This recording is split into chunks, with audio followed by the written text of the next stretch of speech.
സാറേ, നമ്മൾ ഇന്ന് എറണാകുളത്ത് വന്നതെന്ന് പറഞ്ഞാൽ ഞങ്ങൾ ജോർദാനിൽ പോകാൻ വേണ്ടിയിട്ട് ഒരു പൈസ കൊടുത്തിട്ടുണ്ട്. ഈ ക്യാൻസർ മാൻ പവർ എക്സ്പേർട്ട് എന്ന് പറഞ്ഞൊരു ഓഫീസിൽ വന്നിട്ടാണ് നമ്മൾ പൈസ കൊടുത്തതല്ല, എഗ്രിമെൻ്റ് വെക്കുന്നത്. എഗ്രിമെൻ്റ് കൊടുക്കാൻ നേരത്ത് നമ്മളോട് പറഞ്ഞു നിങ്ങളുടെ പാസ്പോർട്ടും ചെക്കും കൂടെ ഇങ്ങോട്ട് കൊണ്ടുവരണം, അതിവിടെ വെക്കണം. എന്നിട്ട് ഞങ്ങളൊരു നമ്പർ തരും, ആ നമ്പറും തരും, അക്കൗണ്ട് നമ്പറും തരും. എന്നിട്ട് ഈ അക്കൗണ്ട് നമ്പർ നിങ്ങൾ പൈസ ഇട്ട് കൊടുക്കണം. പൈസ ഇട്ട് കൊടുത്തതിന് ശേഷമാണ് നിങ്ങൾക്ക് ഈ പാസ്പോർട്ടും ചെക്കും തരുള്ളൂ എന്ന് പറഞ്ഞു. അങ്ങനെ ഞങ്ങൾ ഈ എഗ്രിമെൻറ്റ് ചെയ്ത് സൈൻ ചെയ്ത് നേരെ വീട്ടിൽ പോയി. അതിന് 2 ദിവസം കഴിഞ്ഞിട്ട് പൈസ ഇട്ട് കൊടുത്തു. പൈസ ഇട്ട് കൊടുത്തതിന് ശേഷം അവർ ഒരാഴ്ച കഴിഞ്ഞിട്ടാണ് നമുക്ക് പാസ്പോർട്ടും ചെക്കും കൂടെ വീട്ടിലോട്ട് അയച്ചു തന്നത്. അതിനുശേഷം ഞങ്ങളോട് പറഞ്ഞു 3 മാസം കൊണ്ട് കയറിപ്പോകുമെന്ന് പറഞ്ഞു. ഞാൻ ജോർദാനിലോട്ട് വെയർ ഹൗസിലോട്ടാണ് ഞങ്ങൾ 2 പേര്, ഞങ്ങൾ മൊത്തം 5 പേരുണ്ട്. അതിനകത്ത് 2 പേര് വെയർ ഹൗസിലോട്ടും 3 ആൾ ഹെവി ഡ്രൈവറിനാണ് കൊടുത്തത്. അത് കഴിഞ്ഞ് 3 മാസം കഴിഞ്ഞപ്പോൾ ഇവർ പറഞ്ഞു 2 പേരുടെ എന്തോ റിജക്റ്റാണ് കാണിക്കുന്നത്, കയറിപ്പോകാൻ പറ്റത്തില്ല. അതെന്താ കാരണം എന്ന് ചോദിച്ചിട്ടും ഇവരൊന്നും പറഞ്ഞിട്ടൊന്നുമില്ല. അങ്ങനെ നീണ്ടു പോയി 1.5 വർഷമായിട്ട് ഇതിനൊരു നടപടിയില്ല. അങ്ങനെയാണ് ഞങ്ങളിപ്പോൾ 2 ദിവസമായിട്ട് ഇവിടെ സെൻട്രൽ സ്റ്റേഷനിൽ വന്നത്. സെൻട്രൽ സ്റ്റേഷനിൽ വന്നിട്ട് CI അവരുടെ ഓഫീസിൽ നിന്ന് വിളിപ്പിക്കുകയും അവിടുത്തെ ഒരു മാനേജർ ഇന്ന് രാവിലെ ഇവിടെ വന്നു.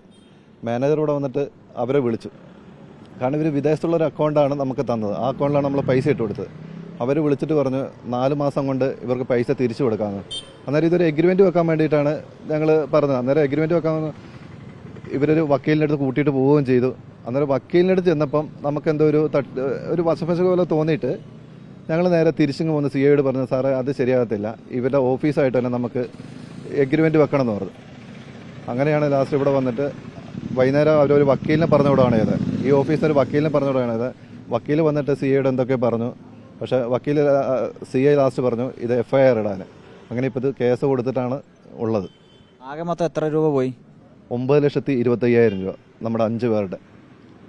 ഇതൊന്നും ഒരു തുകയും തിരിച്ചിട്ടിട്ടില്ല? ഒരു തുക ഇതുവരെയായിട്ട് തിരിച്ചിട്ടില്ല. എല്ലാം ഞങ്ങൾ അക്കൗണ്ട് വഴിയാണ് ഇവർക്ക് ട്രാൻസ്ഫർ ചെയ്ത് കൊടുത്തത്. ഇതിനിപ്പോൾ ബന്ധപ്പെടാൻ പറ്റുന്നുണ്ടോ? ബന്ധപ്പെടാൻ സാധിക്കുന്നുണ്ട്. വിളിച്ചാൽ ഫോണത്തിൻ്റെ എന്താ പറയുന്നത് ബന്ധപ്പെടുമ്പോൾ? പൈസ ഇപ്പോൾ ഇന്ന് ഇവനോട് പറഞ്ഞ് ഒരു 4 മാസത്തിനുള്ളിൽ പൈസ അയച്ച് തീർത്തുതരാം അങ്ങനെ പറഞ്ഞു. പക്ഷേ എഗ്രിമെൻറ്റ് കാര്യങ്ങളും വെച്ചിട്ടാണ്. പിന്നെ ഉച്ചയ്ക്ക് ശേഷം വേറൊരു വക്കീലാണ് വന്നത്, അയാൾ വന്നിട്ടില്ല. രാവിലെ വന്ന ആൾ ഇപ്പം വന്നിട്ടില്ല. അവരെന്താ പറയുന്നത്? വക്കീൽ വന്നിട്ട് എന്താ പറയുന്നത്?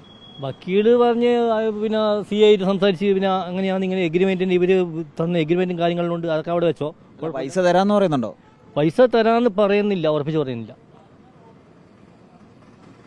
കേസ് ഫയൽ ചെയ്തിട്ടുണ്ട്, FIR ഇട്ടിട്ടുണ്ട്.